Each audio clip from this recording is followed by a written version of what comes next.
ბანკებისთვის უცხოურ ვალუტაში დეპოზიტებზე სარეზერვო ნორმები 5%-ული პუნქტით 19 მაისიდან შემცირდება.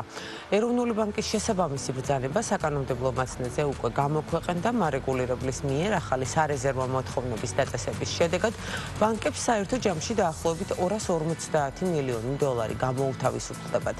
კომერციული ბანკებისთვის მინიმალური სარეზერვო მოთხოვნა გამოიანგარიშება სპეციალური ფორმულით, რომელიც დეპოზიტების დოლარიზაციის მაჩვენებელს ეყრდნობა. რაც უფრო მაღალია კონკრეტული ბანკის დეპოზიტების დოლარიზაციის მაჩვენებელი, მით უფრო მაღალია დარეზერვების კოეფიციენტი.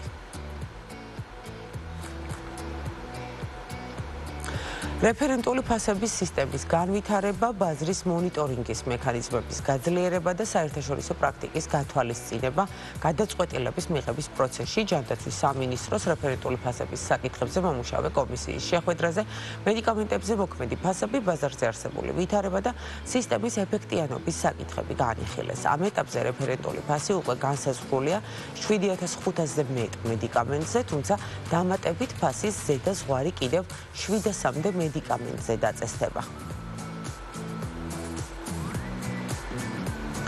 მართვის მოწმობის აღების მსურველთათვის სიახლეებია, ცვლილებები პრაქტიკულ გამოცდას შეეხება.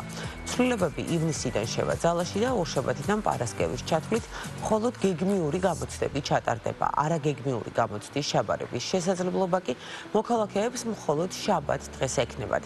მომსახურების სააგენტოს ინფორმაციით ცვლილებები მოქალაქეთა ინტერესების გათვალისწინებით და ხელმისაწვდომობის გაზრდის მიზნით განხორციელდა.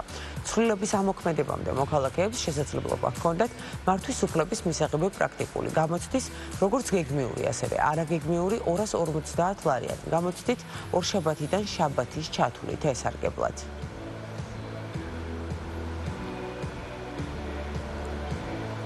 საქართველოში ახალი 220 კილოვატის სიმძლავრის ქვესადგური ურბნისი აშენდება. პროექტი სახელმწიფოსა და კერძო სექტორის თანამშრომლობით განხორციელდება.